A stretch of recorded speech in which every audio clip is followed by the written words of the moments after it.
প্রথম প্রশ্ন, পৃথিবীর কক্ষপথের পরিধি 96 কোটি কিমি। 21শে মার্চ দিনটিকে বলা হয় কর্কট সংক্রান্তি।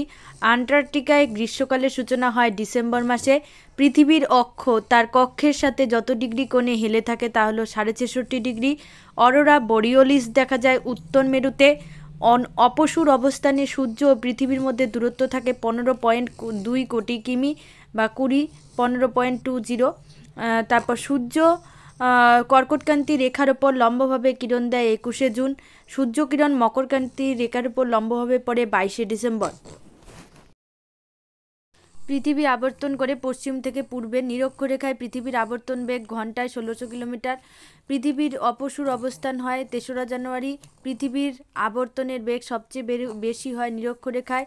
21শে মার্চ ও 23শে সেপ্টেম্বর সূর্যরাশি লম্বভাবে পড়ে নিরক্ষরেখায়। পৃথিবী থেকে সূর্যের গড় দূরত্ব 15 কোটি কিমি। পৃথিবীর অপসূর অবস্থানের দিনটি হলো 4 জুলাই। সৌরদিন নক্ষত্র দিন অপেক্ষা 3 মিনিট 56 সেকেন্ড বেশি। ঋতুচক্রে সাধারণত কয়টি প্রধান ঋতু দেখা যায়? 4টি। যার আবর্তন দক্ষিণ থেকে উত্তর দিকে সেটা হলো ইউরেনাস। যে দিন পৃথিবীতে দিন ও রাত্রির দৈর্ঘ্য সমান হয় সেই দিনটি হলো বিষুব। উত্তর গোলার্ধে সবচেয়ে বড় দিন হলো 21শে জুন। সূর্যের উত্তরায়ণ শুরু হয় 23শে ডিসেম্বর। পৃথিবী যে পথে সূর্যের চারিদিকে ঘোরে তা হলো কক্ষপথ। অধিবর্ষ নয়। পৃথিবীর পরিক্রমণ গতিবেগ হলো 30 কিমি পার সেকেন্ড। সূর্যের দক্ষিণায়ন শুরু হয় যে তারিখের পর তা হলো 21শে জুন। কোন অঞ্চলে সারা বছর দিন রাত্রির দৈর্ঘ্য সমান? নিরক্ষীয় অঞ্চলে। 2-1 কথায় উত্তর দাও। প্রশ্নমান 1। প্রশ্নগুলো তোমাদের স্ক্রিনে দিয়ে দিচ্ছি, তোমরা প্রশ্নগুলো মিলিয়ে নাও, সাথে উত্তরও রয়েছে, উত্তরগুলো লিখে নাও। ভিডিওটি পজ করে উত্তরগুলো লিখে নাও। সবগুলো উত্তর পড়লে ভিডিওটি অনেকটাই বড় হয়ে যাবে, এজন্য উত্তরগুলো আমি পড়ছি না, তোমরা ভিডিওটি পজ করে উত্তরগুলো লিখে নাও। এখানে এসিকিউ প্রশ্নের 15টি প্রশ্ন দেওয়া আছে। 15টি প্রশ্নের উত্তরই এখানে রয়েছে, তাই ভিডিওটি স্কিপ না করে ধীরে ধীরে দেখতে থাকো।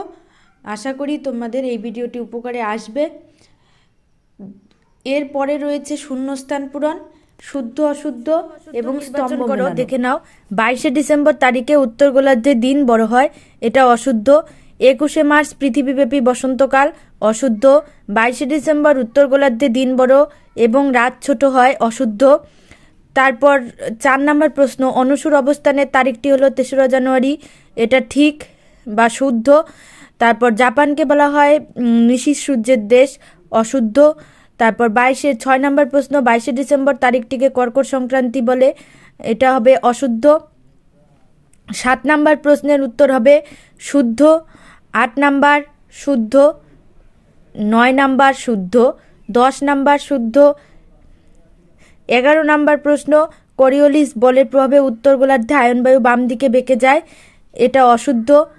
আমি উত্তরগুলো বলে দিচ্ছি, প্রশ্নর সাথে তোমরা মিলিয়ে নাও।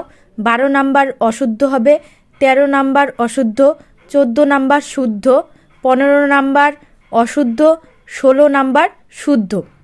তারপর যে 3-এর প্রশ্নগুলো রয়েছে, 3-এর মিলিয়ে নাও। 1-এর উত্তর হবে পরিক্রমণ গতি, 2 নাম্বার 29, 3 নাম্বার গ্রীষ্মকাল, 4 নাম্বার অরোরা, 5 নাম্বার পৃথিবীর আবর্তন, 6 নাম্বার 21শে জুন, 7 নাম্বার অধিদিন, 8 নাম্বার 21শে জুন, 9 নাম্বার 22শে ডিসেম্বর, 10 নাম্বার 23শে সেপ্টেম্বর, 11 নাম্বার হলো ছায়া বৃত্ত। স্তম্ভ মেলানোটা মিলিয়ে নাও। 1-এর হবে ক, 2-এর ঘ, 3-এর খ আর 4-এর হলো গ।